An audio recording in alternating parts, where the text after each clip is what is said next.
Welcome to 2819. I'm Sandra Dimes. And I'm Brian Rohenbacher. And we have an exciting show for you today because we're going to be talking with the stars of Against the Tide. Yes, it's a new documentary coming out, and we're just so excited to have them on the show with us.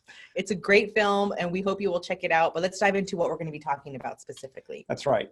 In Culture Talk, Sandra's going to be interviewing Kevin Sorbo about apologetics in Hollywood. Yeah, that was such a Herculean task to talk with him. Yeah. In Give and Take, Jeff will be interviewing Dr. John Lennox, also star of Against the Tide, and they're going to be talking about this new documentary. First up is RTB 101. Krista will also be interviewing Dr. John Lennox just about sharing the Christian faith. Let's check it out.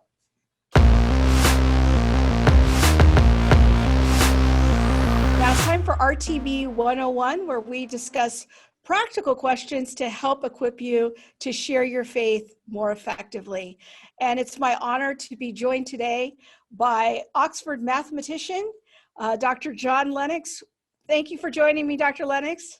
My pleasure. I just finished watching your new movie, Against the Tide with Kevin Sorbo. It is a wonderful journey, kind of part memoir, part apologetics movie, I felt like. I'm wondering if maybe you can tell us a little bit about your faith journey and how you came to faith in Jesus.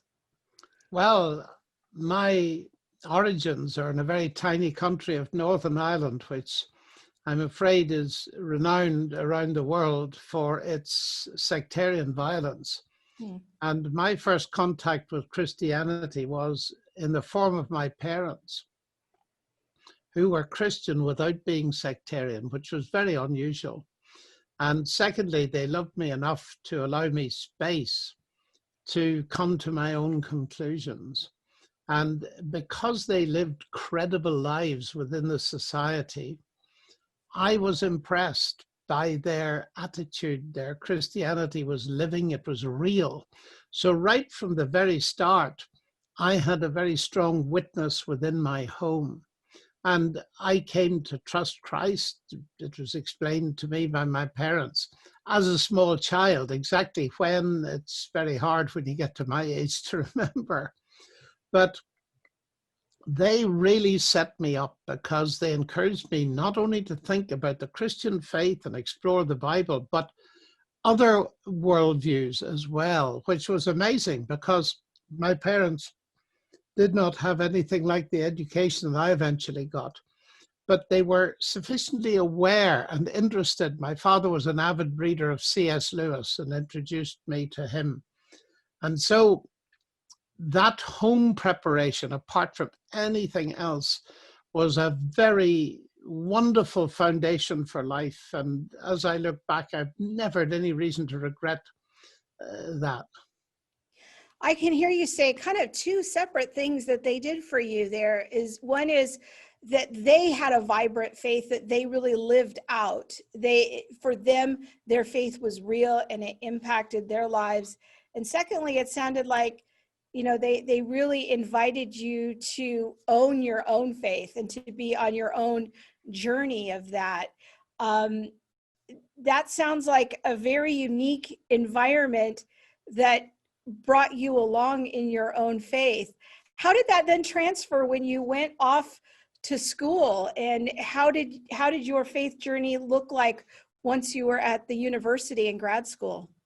Well, the first thing and central thing is that the result of my upbringing was I was convinced that Christianity was true in an objective sense.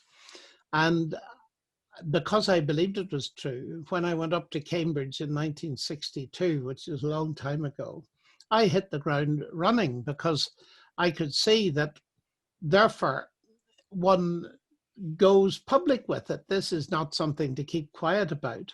So I immediately entered into discussing why I believed what I believed with other people.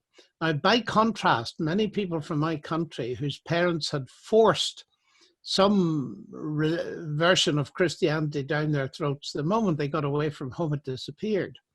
And people often wondered, why didn't that happen to me? Well, it was because of what I told you earlier. So I started witnessing to my peers, first of all, and leading Bible studies and all kinds of things, because in addition to my parents, I'd had a brilliant mentor in Professor David Gooding, who later became a friend and a co-author, a brilliant Bible expositor with a wonderful mind.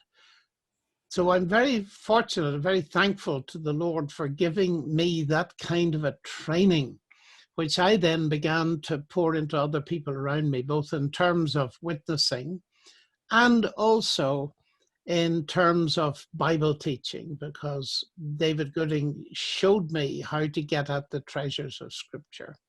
But you know, I remember those days very well, because I found that one of the most important things to do, and I know it's something you do in Reasons to Believe, is to get people through the fear barrier so that they're prepared to witness. And in fact, not long ago, I wrote a little book on this called Have No Fear, because I think it's the greatest barrier to people sharing their faith today is two things, fear and shame. I'm wondering, what reaction did your colleagues have when they found out about your faith? Did you find that they ostracized you socially, or were they curious, or, you know, how did those kinds of conversations go? How did people respond? I suppose there may have been ostracism, but I never noticed it. People were curious, and there was a lot of Christian activity in Cambridge in those days. Every 3 years we had a university mission, and 1,000 people would come every night. And you must remember, the university then had only 10,000 students, and yet 500 of them met every Saturday night. Think of it, Saturday night, for a Bible reading, and then they'd come back on Sunday and bring their friends to a sermon in a local church, which would be preached by someone like John Stott and so on. So Christianity wasn't in a corner. And therefore, the opportunities of credibly presenting the Christian faith were very high on the agenda in those days. It was very thrilling to be involved in that. I'm wondering what motivated you to make the movie Against the Tide. I mean, why now at this season of your life drew you into that project? Oh, well, because it wasn't my idea at all. It was the idea of the CEO of Pensmore Foundations, who sponsored the film brilliantly. Steve Huff is a brilliant physicist and got very interested in the way I communicated in my books. And we, one evening in his home, I saw for the first time the movie God's Not Dead and watched Kevin. I was very impressed with Kevin's performance as an atheist, and happily discovered he actually was a believer. And one thing led to another, and Steve had the idea of doing something really different and making a movie. So it's been quite a long time in coming, but I feel it's been tremendously worthwhile. And I'm encouraged to hear that you enjoyed it. Certainly response has been absolutely tremendous. Well, so that's why we made it. Well, it's great to talk to you today. And I want to tell all our friends watching how they can see the movie Against the Tide. You can go to againstthetide.movie and check out where it will be playing very soon in your area. So you can hear more about Dr. Lennox's journey to faith and the evidence that he puts forward for the Christian worldview. Thank you so much. My pleasure.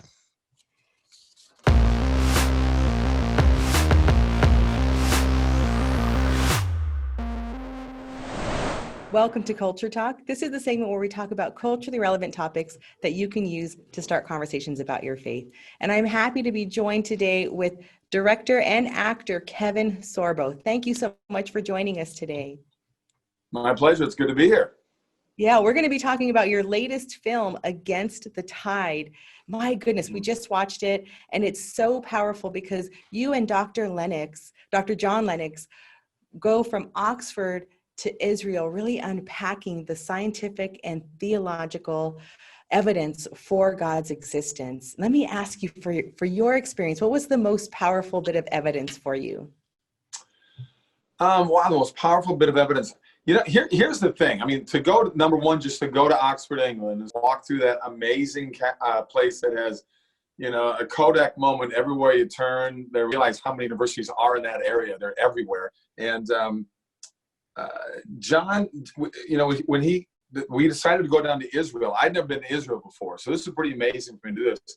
But the one thing that probably struck me the most, just from a spiritual standpoint, was when I was able, and John didn't even go up there with me, I was able to go up and stand on the exact same balcony that Pilate was on when he said, which of these two men do you want me to save and which one do you want me to crucify? And even the guy that brought me up in this little tiny elevator wouldn't get out there with me, says, I'm not allowed to go out there. I went, well, why am I allowed? He goes, well, I guess you're special. I go, I don't know if I'm special, but I was blown away to walk out there and stand on that stage and watch that. Really, I'm just the guide in this thing. I'm the guy that's on camera. I narrate it.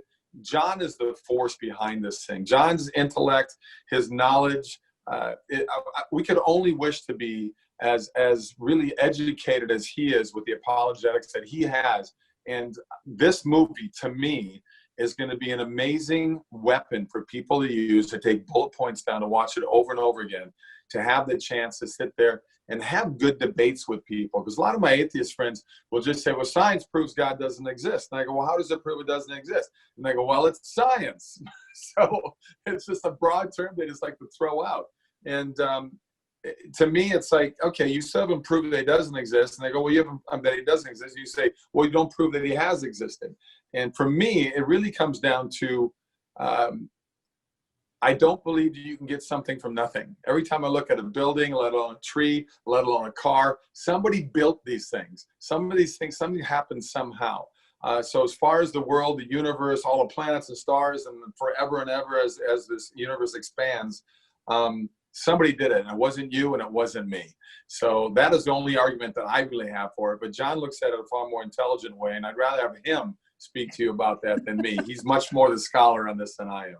I love hearing your perspective, though, and I think our viewers will as well, because you come from Hollywood and you kind of delved into the world of apologetics, and I love hearing about your journey as an actor. What have been some of the challenges that you faced as a Christian in Hollywood, and how has apologetics helped you speak into that? Well, I'm not really from Hollywood. I'm from a little town in Minnesota, but I did go out there not knowing a soul when I pursued that actor's dream. But I've always been a Christian, so that's always been part of my faith ever since I was a little kid. For me, it's just I'm so thankful that the road that I was led down now is to do movies that have a good message. Hollywood can do the movies they want to do, but I want to do movies that have hope, have love, have redemption, have faith, have a chance to turn your life around if you're going down the wrong road. So I'm doing more and more movies like that now. Yeah, well, it's great to just have you on to be talking about this film in particular, because it is, I think, going to be a wonderful tool to equip viewers to speak into these conversations and to do so with kindness and with just really knowledge of the evidence supporting the Christian faith. Going back to evidence, is there a particular piece of evidence that you find very useful in conversations? If someone just comes to you and they don't believe in God and they don't want to explore that, what would be one way that you can just have a starting conversation with them? Well, starting conversation, I lead them to this movie to begin with, for sure. But, John had so many different examples of why he believes in God, why he believes in the Bible, why he believes in Jesus. To me, there is nobody, even atheists, that cannot disprove that Jesus existed. And I think that was the biggest thing, the point that John made to me, that no matter what you think about God or not believing in God, Jesus did exist. And there is no cemetery that holds his body. There is no place that's in Israel, anywhere around there, where Jesus is buried. And there's no other religion that has a resurrection. So to me, that is the greatest evidence that there is a God and that God does exist. Well, thank you so much for that. I'm excited to point our viewers to check out your film. Again, it's called Against the Tide. So if you're interested in watching this film, you can go to againstthetide.movie to find out how you can watch. Thanks again, Kevin. Thank you.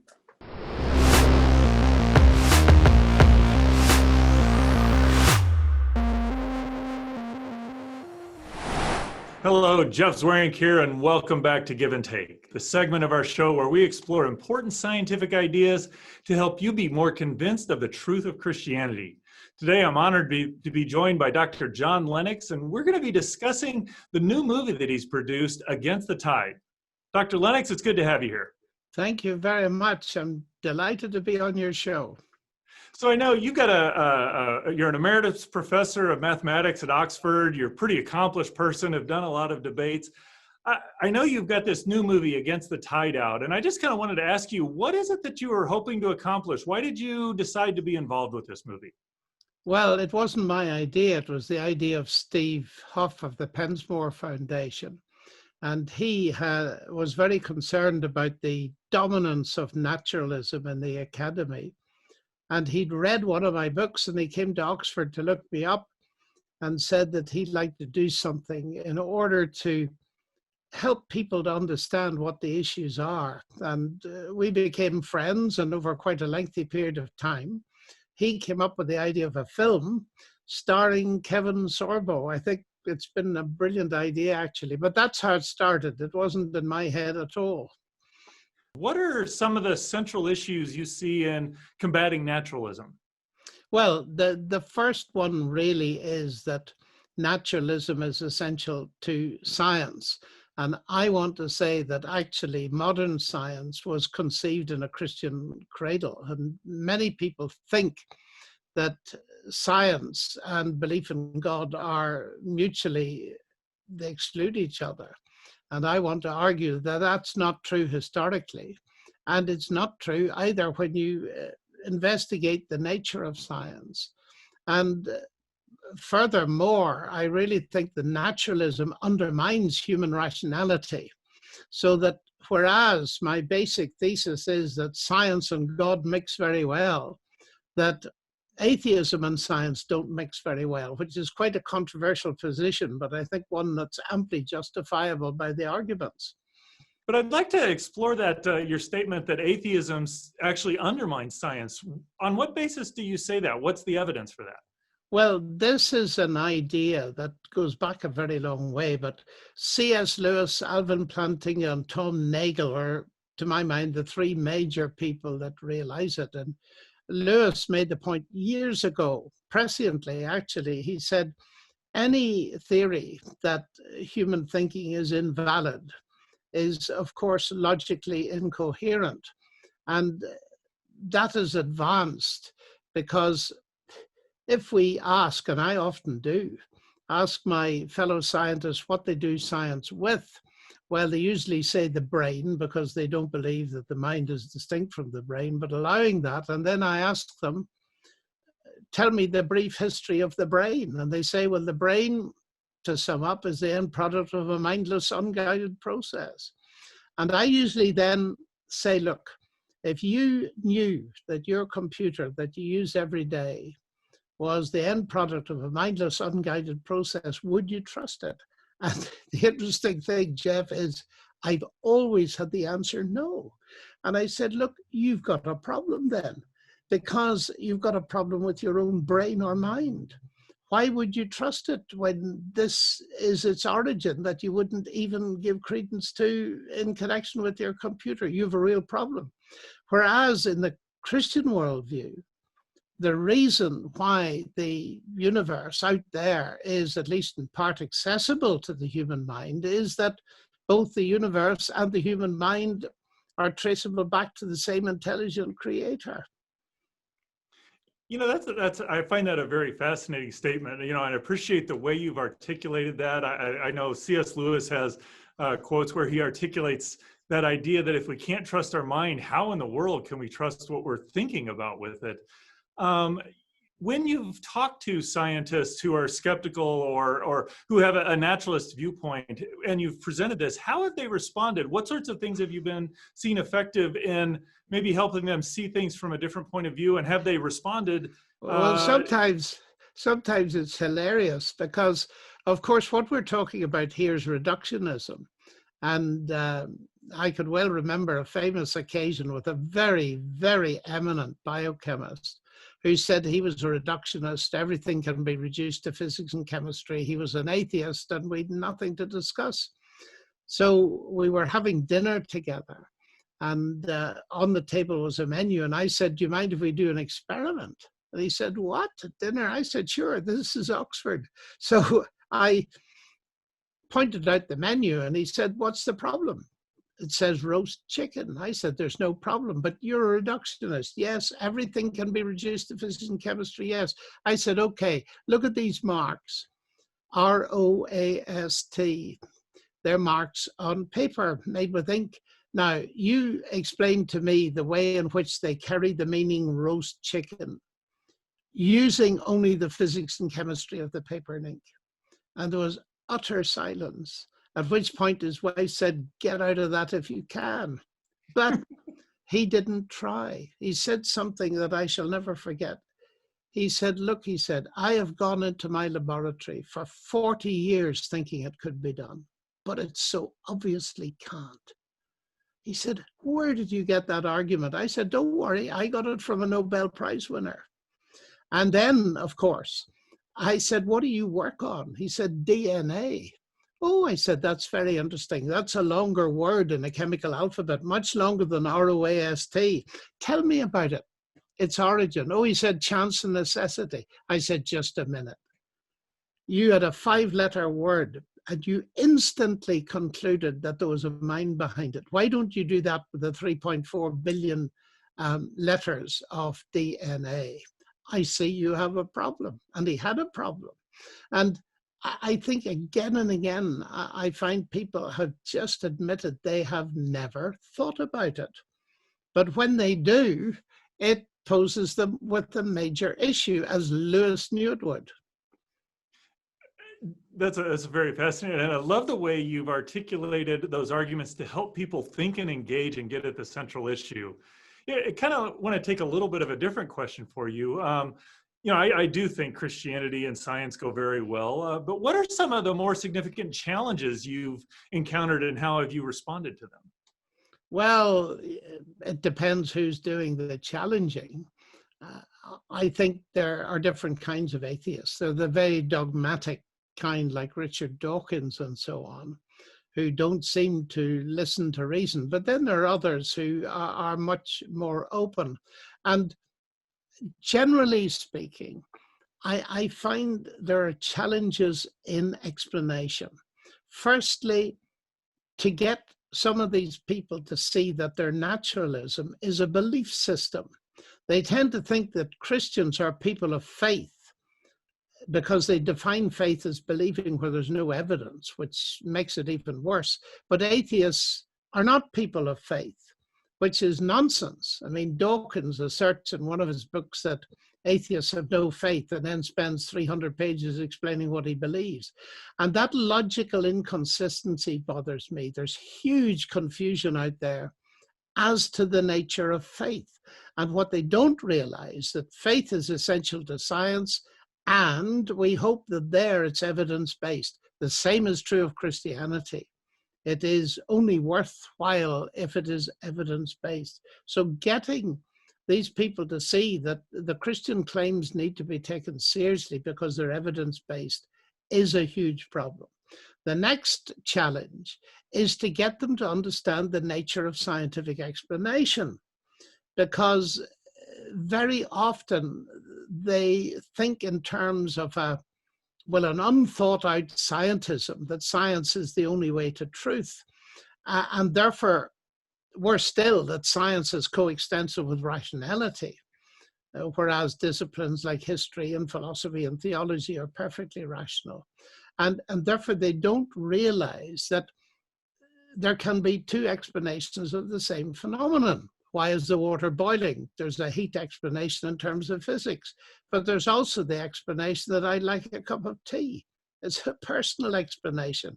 And those two explanations neither conflict nor do they compete, they complement. And yet, what amazes me, some of the cleverest people I know cannot see that at the big level of the universe. I often put it to them like this, that God no more competes with science as an explanation at that level than Henry Ford competes with the law of internal combustion as an explanation for a motor car. You need both. There are complementary explanations. Now, of course, there are lots more questions, but I find those two things go a long way in removing a lot of heat from this topic. Well, thanks, John. I really appreciate your comments. You know, when we look at science and the Christian faith, there is this kind of very popular narrative that science and Christianity are opposed to one another.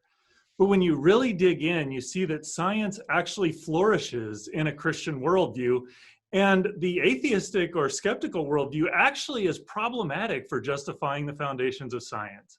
I think So I would that's encourage you- That's absolutely true. And what we've tried to do in this film is two things, actually. One is to film around Oxford and discuss the big issues between science and faith in God. But the second part of the film is done in Israel, where we're taking seriously the claim of Christianity to be rational in what it claims and what it asks us to believe. And that, to my mind, is equally important, because very often when I give talks, and you've probably found the same, on science and God, people will say, okay, there may be evidence of God in the universe, but you're a Christian. How do you take that extra step? And the whole point of this film is to marry those two sides of the question together. And I think it has at least succeeded in as far as the responses we've already had, but it remains to be seen when it's launched in the public on November 19 in the US.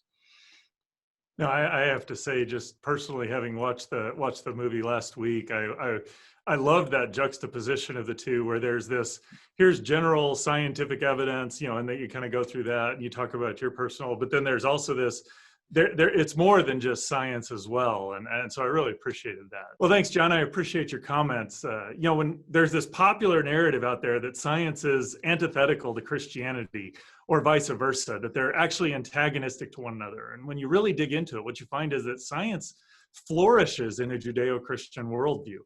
Whereas when you look at it from a naturalist worldview, there are serious problems that undermine the very foundations of science. You know, I would encourage you to go to againstthetide.movie. See this movie when it comes out. It will equip you to be able to articulate these arguments, engage in conversations with people who are skeptical of Christianity, and help them see just this awesome, beautiful, powerful, majestic creator that we serve and how they can know him also. That does it for us this week on 2019. We hope you enjoyed this episode and that it helped equip you to share your faith with confidence and compassion, and that maybe you'll go check out Against the Tide. Yeah, you can check out Against the Tide by going againstthetide.movie. And you can also go to Facebook, Twitter, and Instagram to find us. We are at 2819 Show. We'd love to hear your thoughts on the movie and what you think about the show in general. You can also get the podcast version of our show. You can find us on most major podcast services by searching Reasons to Believe podcast. See you next week. Bye.